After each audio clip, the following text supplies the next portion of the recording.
Welcome to our educational podcast. We're on a journey to explore the fascinating world of science, and today, we're delving into the life of a revolutionary figure, Andreas Vesalius, the founder of modern anatomy. If you're passionate about uncovering the secrets of the human body and understanding how science shapes our knowledge, you're in the right place. Be sure to subscribe to join our growing community and never miss an episode full of curiosity and discovery. Andreas Vesalius, born in 1514 in Brussels, now part of Belgium, came from a long line of physicians and apothecaries. His family legacy surrounded him with the practice of medicine, and from an early age, he was fascinated by anatomy. With an education that began at the University of Leuven and advanced at the University of Paris, Vesalius immersed himself in the anatomical teachings of Galen, the ancient Roman physician whose influence had defined medical thought for over a millennium. However, as Vesalius studied anatomy, he quickly became aware of the limitations of relying on Galen's work, which was primarily derived from animal dissections rather than human specimens. This frustration ignited a passion in Vesalius to challenge the established norms and accurately study the human body through direct observation. His bold questioning and relentless pursuit of medical truth paved the way for monumental changes in anatomy and medicine. Galen's teachings had persisted as unchallenged doctrine for around 1,400 years, and many of his descriptions, particularly concerning human anatomy, were based on incorrect assumptions derived from dissections of animals like dogs and monkeys. For example, Galen mistakenly claimed that the human jaw contained two bones, similar to that of a dog, when in fact it has just one. Vesalius understood that these misconceptions could harm patients and recognized his responsibility as a scientist to correct them. The Renaissance era was characterized by innovation and inquiry, and Vesalius exemplified this spirit through his dedication to uncovering the intricacies of human anatomy. To advance his studies, Vesalius took the extraordinary step of performing dissections himself.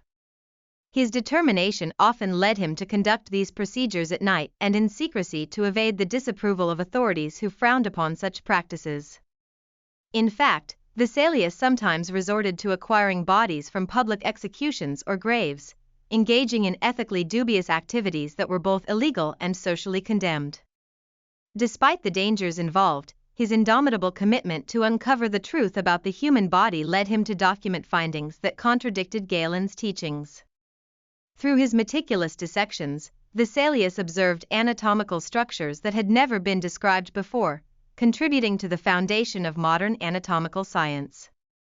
In 1543, Vesalius released his groundbreaking work, De Humani Corporis Fabrica, or On the Fabric of the Human Body. This landmark publication revolutionized the understanding of anatomy with its meticulous illustrations and thorough descriptions based on his own dissections.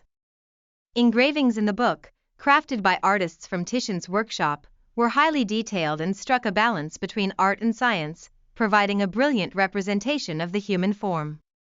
The Fabrica included 7 volumes covering an extensive range of topics from bones and muscles to blood vessels, nerves, and internal organs. This exceptional work not only detailed the phenomena of the human body accurately but also directly challenged the authority of Galen. It became a transformative resource in the history of medicine, laying the groundwork for modern medical practices and education. As Vesalius's book circulated through the scholarly world, he corrected many of Galen's fundamental errors, asserting that the human jawbone is indeed a single entity, while Galen had posited it as two. He also provided accurate descriptions of the heart and blood vessels, refuting long-held misconceptions. Notably, Vesalius became the first known person to accurately describe the valves and veins, which would later be examined in depth by William Harvey. He illustrated that the sternum had 3 segments instead of the 7 mentioned by Galen. Such outstanding corrections came from Vesalius's own observations and his unwillingness to accept errors perpetuated through tradition. However, his courageous stance did not come without consequences. Vesalius faced significant backlash from the established medical community, as many practitioners and academics did not want to acknowledge that Galen had erred. His former mentor, Jacques Dubois, was particularly scathing in his criticisms. The hostility towards Vesalius escalated to the point that he felt compelled to abandon his unpublished studies in frustration. He opted to serve as an imperial physician for Emperor Charles V, and later for Philip II of Spain. While his role in court allowed him to attain a level of prestige and wealth, it distanced him from the anatomical research he once cherished. Despite the pressures of his new position, Vesalius continued to maintain a passion for anatomy and began to engage with other scholars about medical discoveries. His remarkable journey also included a significant pilgrimage to the Holy Land, thought to have served as an opportunity to evade the scrutiny of the Inquisition. Ultimately, Vesalius's contributions did not go unnoticed. His work had laid an indelible mark on the fields of medicine and science, as well as defined anatomy as an empirical science. His illustrations not only became educational tools but also inspired future generations of physicians to directly engage with human anatomy. In fact, De Humani Corporis Fabrica served as the primary textbook for medical students for over a century, so influential were its contents. These illustrations were so faithful to anatomical realities that they were effective teaching aids that removed the need for cadaveric studies.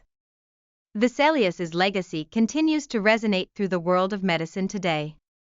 His insistence on observation over reliance on antiquated texts set new standards not only for anatomy but also for surgery and scientific methodologies.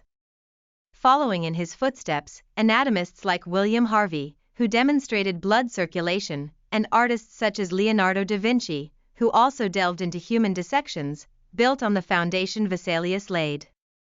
Vesalius's methods illuminated the complexities of the human body and transformed how we perceive anatomy. He demonstrated that understanding the human form required careful and inquisitive investigation rather than mere memorization of ancient texts. His legacy as the father of modern anatomy is further solidified by his emphasis on the teaching of anatomy through first-hand experience, rather than simply through reading texts. His life stands as a powerful reminder of the importance of challenging preconceived authority and trusting in observation and evidence. Andreas Vesalius forever altered the landscape of medical history with his courageous questioning of Galen's long-held doctrines, imbuing future generations with the spirit of inquiry that is intrinsic to scientific progress. In summary, Andreas Vesalius's contributions to anatomy and medicine reshaped centuries of misconceptions. From his exhaustive dissections to his monumental publication De Humani Corporis Fabrica, he not only corrected persistent errors from ancient texts but also inspired a new approach to studying the human body grounded in direct observation. Vesalius faced substantial opposition from his contemporaries, yet his relentless pursuit of truth embodies the spirit of the Renaissance and set a standard for future scientific inquiry.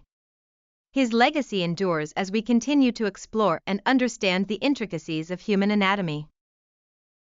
Thank you for joining us in this episode of our educational podcast on the life and impact of Andreas Vesalius. We hope you enjoyed the journey through his groundbreaking work and his courageous spirit in the realm of science. If you found this story inspiring, don't forget to subscribe and leave us a review. Your support helps us continue providing engaging educational content. Until next time, keep questioning, exploring, and learning.